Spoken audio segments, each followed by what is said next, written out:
दोस्तों मेरी शादी के लिए जब मेरी माँ ने सोचा कि इसका शादी करना है, शादी करने के लिए सोचकर वो लोगों ने मुझे एक लड़की के पास लेकर गए और वो लड़की के पास जब लेकर गए, तो वो लड़की क्रिश्चियन थी।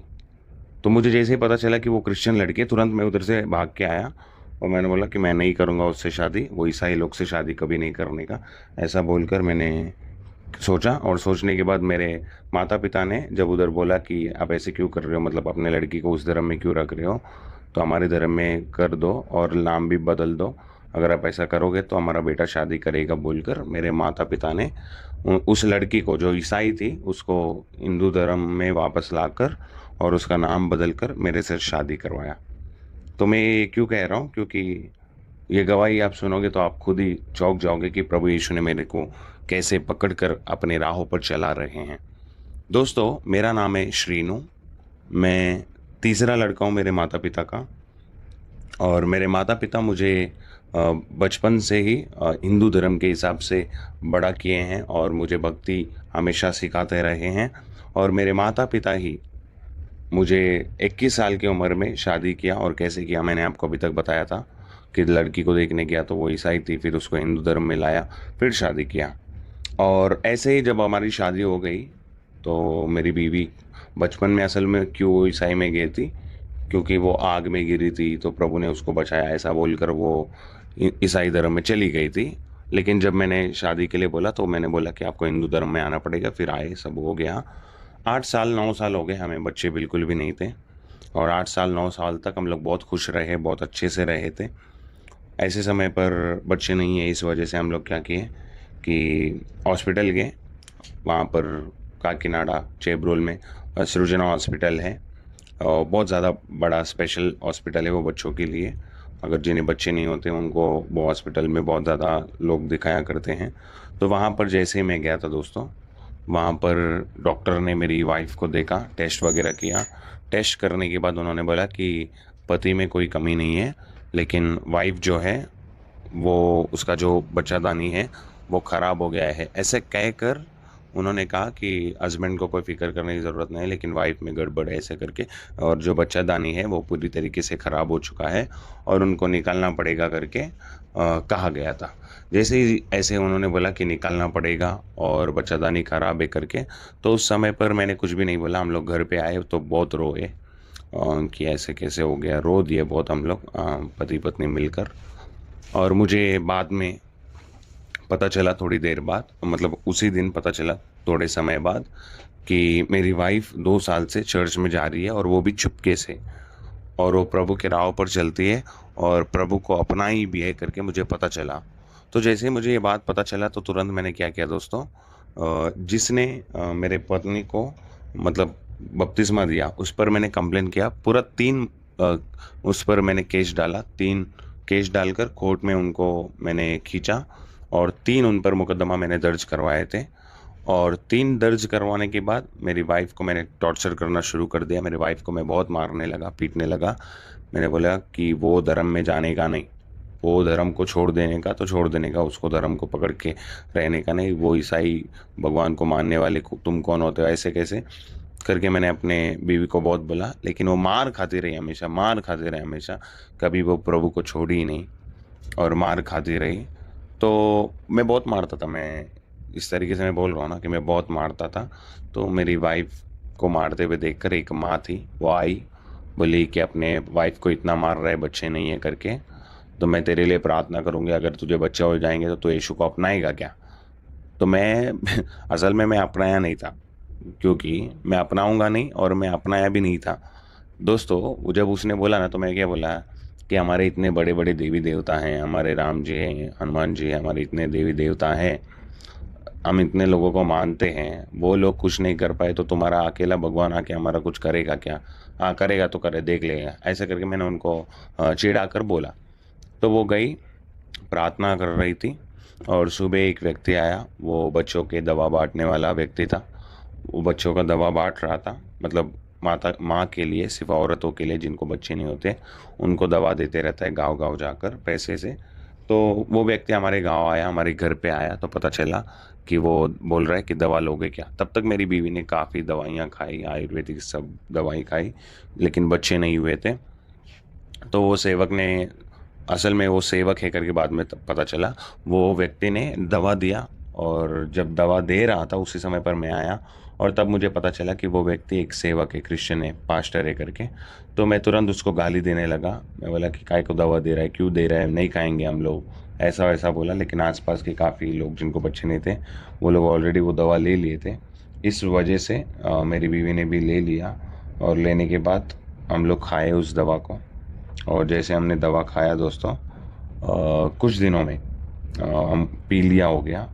पीलिया होने के दोनों को, मेरे पति पत्नी को दोनों को हो गया। तो मैंने वो सभी लोगों को गाली दिया, जो जो लोग वहाँ पर बोल रहे थे ले लो अच्छा ही ये करके, सबको माँ बहन की गाली दिया। देखे, तुमको मना किया था दवा लेने से, अभी तुम लोग बच्चे जन्म देना छोड़ो, अभी हमारा खुद का जीवन मरने पे आ गया। ऐसे करके मैं बहुत गाली दिया, वो सेवक को भी बहुत गंदे गंदे गाली दिया और बहुत कुछ बोला। तो ये सब होने के बाद, और अभी पीलिया टेस्ट करवाना था। अभी दवाई के लिए हम लोग गए थे हॉस्पिटल, मैं और मेरी वाइफ दोनों गए थे। हॉस्पिटल में जाने के बाद वहाँ पर डॉक्टर ने देखा और टेस्ट वगैरह किया। टेस्ट वगैरह करके उन्होंने बोला कि 3 दिन बाद आओ करके। और 3 दिन बाद वापस बुलाया और बोला कि वापस टेस्ट करना है आपके वाइफ का करके। तो टेस्ट वगैरह वापस उसने किया।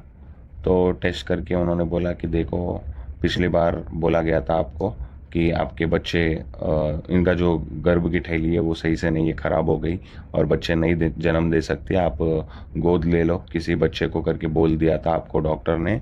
लेकिन अभी के रिपोर्ट में ऐसा लग रहा है कि आपकी वाइफ जो है कंसीव हो सकती है, मतलब वापस वो जन्म दे सकते हैं किसी भी बच्चों को, ऐसे करके वो डॉक्टर ने बोला। तो मैं डॉक्टर पे भड़क गया, बोला ऐसे कैसे तुम लोग बोलते हो, पिछली बार आया तो बोलो तो निकाल दो, तुम गोद ले लो किसी बच्चे को, और अभी बोल रहे हो कि तुम्हारी वाइफ जो है जन्म दे सकती है, ऐसा कैसे तमाशा बनाए रखे, ऐसे सब करके मैं बहुत भड़क गया था उस पर। तो उन्होंने बोला कि देखो, मुझे शक था पिछली बार जब आए थे तब रिपोर्ट में थोड़ा सा बदलाव आया, तो मैं बोला ऐसे कैसे बदलाव आया, और इसीलिए मैंने वापस आपको आज बुलाकर टेस्ट करवाया, और बिल्कुल भी अभी शक नहीं है, और सचमुच तुम्हारी वाइफ जन्म दे सकती है, अगर आपको निकालना है तो निकालो, नहीं निकालना है मत निकालो, ऐसे करके उन्होंने बोला। और उसके बाद घर पे आने के बाद मैं खुश बिल्कुल भी नहीं था, क्योंकि मैं बहुत ज़्यादा नफरत मेरे अंदर बढ़ गया था कि हमारे भगवान लोग जो नहीं कर पाए वो यीशु कर कहाँ से करने लग गया। ये औरत को ही मुझे साथ में नहीं रहना चाहिए, इसको छोड़ देना चाहिए या फिर इसको मार देना चाहिए करके मैं सोच रहा था। तो ऐसे समय पर मुझे एक लड़की पैदा हो गई। लड़की पैदा होने के बाद, उसके पैदा होने के बाद मैं, जब वो 1 डेढ़ साल की रही होगी, मुझे नफ़रत था, बहुत नफ़रत मेरी वाइफ से। मैं उसको मारता था, मैं अपने बच्चों को कदर नहीं, मैं अपनी जो लड़की थी उसको भी मैंने कदर नहीं किया। मैं अपने वाइफ को बार बार मारते ही पीटते ही रहना मेरी एकदम आदत बन गई थी। तो ऐसे ही मैं कर रहा था। तो ऐसे समय पर मुझे याद आया कि मुझे क्या करना है, अभी इसको मार कर, जान से मार कर मुझे दूसरी शादी कर लेनी है, तब तक अच्छा नहीं रहेगा करके मैं सोच कर क्या किया दोस्तों, दूसरी शादी करने के लिए सोच लिया मन में। और मैं इसको अगर जान से मारूंगा तो मैं, पुलिस लोग आएंगे, मुझे अरेस्ट वगैरह करेंगे, जेल में डाल देंगे। इससे अच्छा मैं क्या करूंगा, मैं जाकर इसके ऊपर तांत्रिक विद्या जो होता है उसका प्रयोग करके इसको जान से मारूंगा करके मैं निर्णय लिया। और वैसा निर्णय लेकर मैंने उसको जान से मारने के लिए सोचकर, निर्णय लेकर एक तांत्रिक के पास गया जो पहाड़ों में रहता है, जानकारी ले लेकर। और पहाड़ों में गया। पहाड़ों में जाकर वो तांत्रिक व्यक्ति थे, वहाँ पर उनको बोला कि देखो देखो तांत्रिक जी, फलाना व्यक्ति है, मतलब मेरी वाइफ ही है, उसको जान से मारना ही है। तो वो बोले कि क्यों मार रहा है ऐसा। तो मैंने बोला कि ऐसी ऐसी बात है। तो उन्होंने बोला कि नहीं मत मारो, वो तू बोल भी रहा है कि वो एक लड़की की माँ है, तो मत मारो, लड़की अनाथ हो जाएगी, ऐसे ऐसे। मैंने झूठे झूठे आरोप डाल दिए उस पर कि वो खाना नहीं देती, ये नहीं करती, वो नहीं करती है। उल्टा मैं उनको पैसा नहीं देता था काम करके, उसको पैसा नहीं देता था वो ज़िंदगी में कुछ बना कर खा सके, ऐसा कभी भी मैंने उनको पैसा नहीं दिया था। तो उल्टा मैं ही उनको बुरे बुरे बातें, आरोप झूठे झूठे लगा कर तांत्रिक को बताया, भड़काया उसको। तो उसने बोला कि ठीक है, आप जाओ, उनके एक बाल लेकर आओ, और उनके जो पैरों के नीचे जो मट्टी रही होगी उस मट्टी को लेकर आओ। तो लेकर आने के लिए जब बोला तो मैं घर गया। घर पर जाने के बाद उनके एक बाल को मैंने लिया, और वो जिस मट्टी से मतलब जहाँ पर भी कदम रखते वो मट्टी को देखा, और जाकर उस मट्टी को ले लिया थैली में डालकर, वो मैं अपने तांत्रिक के पास लेकर आया। और उसको दिया। तो उन्होंने मेरे सामने ही एक इमली की पेड़ थी, उस इमली के पेड़ के नीचे उन्होंने जो करना था अपने हिसाब से जादू टोना वगैरह किया। और करने के बाद उन्होंने बोला कि अभी जाओ, अभी जाओगे आज रात में आपको फ़र्क देखने मिलेगा करके। तो वो गई, मतलब मैं वहाँ से चला गया और मैं अपने वाइफ के पास था, बेड पर हम लोग सोए हुए थे। और सोए हुए समय पर अचानक से मेरी वाइफ रात में आधी रात में जाग गई और जाग कर अचानक से कहने लगे, तू मुझे कुछ नहीं कर सकता, मैं अपने बेटी को संभाल सकते हो, मेरा खुदा मेरी बेटी को संभाल सकता है, ऐसा करके मेरी वाइफ अपने मुंह से कहने लगी। तो जैसे ही मेरी वाइफ ने ये बात कहा तो मैं डर गया, क्योंकि मैं सोचा कि शायद वो जादू टोना का गलत प्रभाव पड़ गया, वो शैतान लोग इस पर आकर मुझे कह रहे होंगे। ऐसा मैं डर गया, कहीं ये लोग मुझे मार देंगे करके मैं तुरंत तांत्रिक के पास भाग कर गया। तो तांत्रिक के पास भाग कर गया तो वो तांत्रिक कहने लगा कि शायद उसको पता चल गया होगा कि हम लोग जादू टोना कर रहे हैं, तो टेंशन मत ले, मैं कुछ और करता हूँ, ऐसा करके उन्होंने बोला। तो मैं बहुत घबराहट में आ गया। तब तक मैं उसको मारने लगा, क्योंकि सुबह हो गई तो उसको याद नहीं था वो क्या हुआ था रात में। मैं उसको मारने लगा, पीटने लगा, और तो यीशु मसीह को छोड़ दे, नहीं तो सही नहीं रहेगा, ऐसा वैसा। तब तक हम लोग पुलिस स्टेशन गए थे। पुलिस स्टेशन में एक बार गए तो पुलिस वालों ने बोला कि क्या मैटर है, तो मैंने सब मैटर समझाया कि देखो सर, ये मैं हिंदू धर्म से हूँ, वो हिंदू धर्म से नहीं है, उसको बोल रहा हूँ कि उस धर्म को छोड़कर हमारे धर्म में रहे, तब मैं अच्छे से रहूँगा। तो वो बोल रही है कि मैं नहीं रहूँगी ऐसे, मैं प्रभु को अपनाई हूँ, ऐसे वैसे बोल रही है। और जिसने बपतिस्मा दिया उस पर भी मैंने मुकदमा दर्ज कर दिया, लेकिन फिर भी ये नहीं सुधर रही है, ऐसे करके मैंने पुलिस वाले को बोला। तो पुलिस वाले ने मेरे वाइफ को समझाया कि देखो माँ, उसको आप छोड़ दो। किसको? मुझे नहीं, उस ईसाई धर्म को छोड़ दो। और तब जब आप उस धर्म को छोड़ दोगे तो तुम्हारे पति तुम्हारे साथ अच्छे से रहेगा, क्यों उस धर्म में अभी तक रह रहे हो, अगर तुम्हें शांति नहीं है तो कर, ऐसा करके मेरी वाइफ को पुलिस वालों ने समझाया। तो मेरी वाइफ ने बोला कि नहीं सर, ऐसा मत बोलो, ऐसा मत करिए करके। तो ऐसा बोलने के बाद मतलब मेरी वाइफ अड़ी रही हमेशा। वो मतलब क्या सोचती थी कि इसको हमेशा यीशु मसीह से दिक्कत है, मेरे से अगर दिक्कत है तो भी चलता, लेकिन अगर यीशु मसीह से दिक्कत है तो मैं क्या करूँगी, ऐसे करके मैं सोच रहा था। मैं सबको गाली दी थी, मैं सेवक लोग को, सबको, इधर उधर क्या नहीं किया, मैं सब गलत काम करते रहा, उसको टॉर्चर करता रहा और उसको हमेशा तकलीफ़ देता रहा। यही मैं आदत बन गई ना, मैंने जैसे आपको बताया था, तो यही एकदम आदत बन गई और उसको तकलीफ़ दिया। और एक रात में जब मैं यही सब सोच रहा था कि ऐसे कैसे अभी इसको छोड़ देना पड़ेगा, तो मैंने उसको बहुत मारा पीटा। तो वापस से पुलिस कंप्लेन वगैरह हुआ, और पुलिस कंप्लेन वगैरह होने के बाद वहाँ पर से पुलिस वालों ने बोला कि अभी देखो, आपको समझाया नहीं जाएगा, वो ईसाई धर्म को छोड़ने के लिए नहीं तैयार है और ये पैसा कमा के ला कर देने के लिए नहीं तैयार है, तो भूखा ही मर जाएंगी, इससे अच्छा इसको डिवोर्स दे दो, डिवोर्स दे के दोनों लोग अलग हो जाओ करके वो पुलिस वालों ने बोला। तो हम लोग दोनों लोग म्यूचुअली सोच लिए, हम लोग दोनों व्यक्तिगत रूप में सोच लिए म्यूचुअली कि हमें दोनों को तलाक दे देना है और दोनों को अलग रहना है। ऐसा सोचकर हमने डिवोर्स पेपर्स पे दोनों लोगों ने साइन किया और दोनों लोगों ने तलाक लेकर दूर रहना भी शुरू कर दिया। और मैं सोच रहा था कि अब मैं तो आज़ाद हो गया और अब मैं टेंशन नहीं है मुझे, ईसाई धर्म का से और छुटकारा मिल गया करके, ऐसे करके मैं सोच रहा था।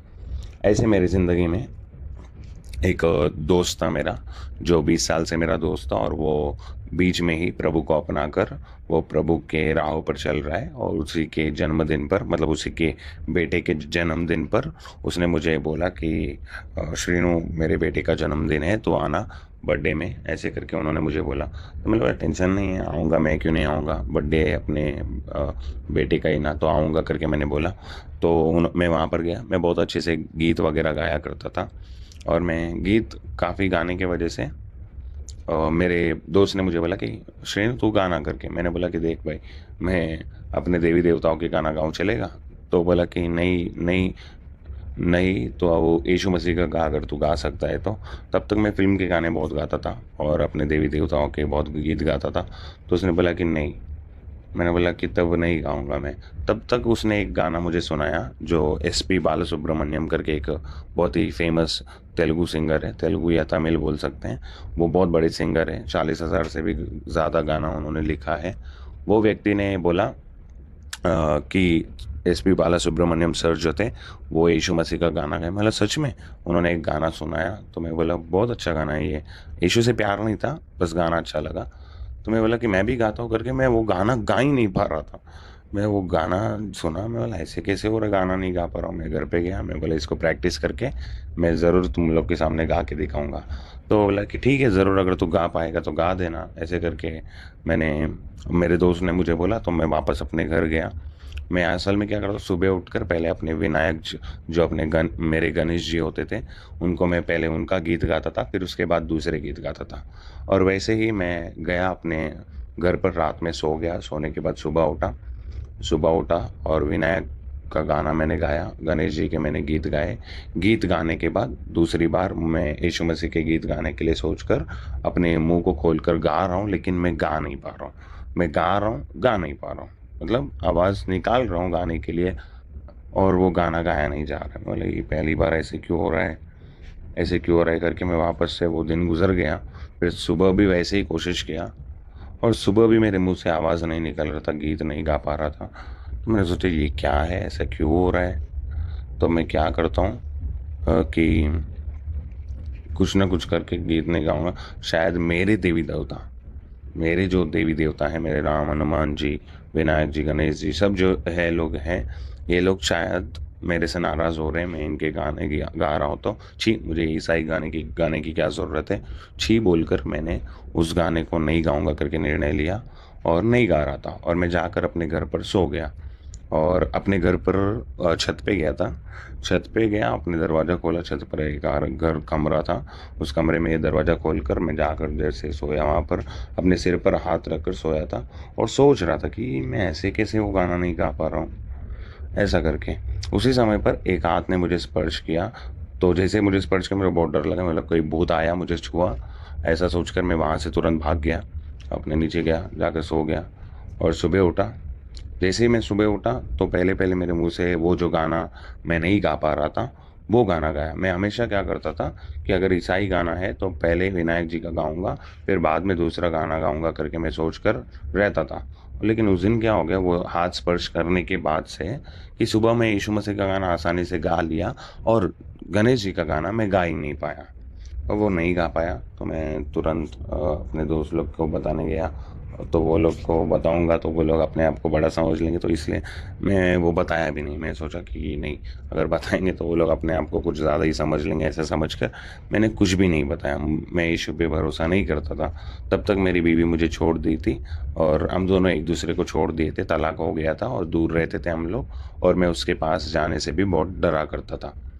तो ऐसे ही था। और फंक्शन वापस एक था मेरे दोस्त का ही, उन्होंने वापस मुझे बुलाया, तो वहाँ पर गया, मैंने प्रभु का गीत गाया। और गीत गाने के बाद, मैं तब तक नॉनवेज नहीं खाया करता था, क्योंकि मैं अपने देवी देवताओं के प्रति बहुत ज़्यादा लॉयल वगैरह रहा करता था।